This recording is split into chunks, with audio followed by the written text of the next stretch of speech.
Hi guys, in this video, we're going to take a look at how you can enable or disable preserve last camera mode on the iPhone 13 or the iPhone 13 Pro.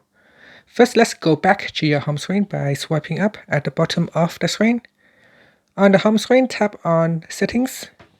In Settings, go down and tap on Camera.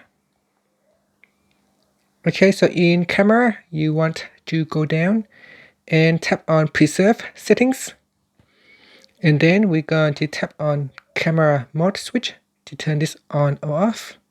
By default, it is set to off, so we can tap on the switch to turn on Preserve Camera Mode, and this will preserve the last mode, such as video, rather than automatically reset to photo. And that's it. Finally, we can swipe up to go back to the home screen. And that's it. Thank you for watching this video. Please subscribe to my channel for more videos.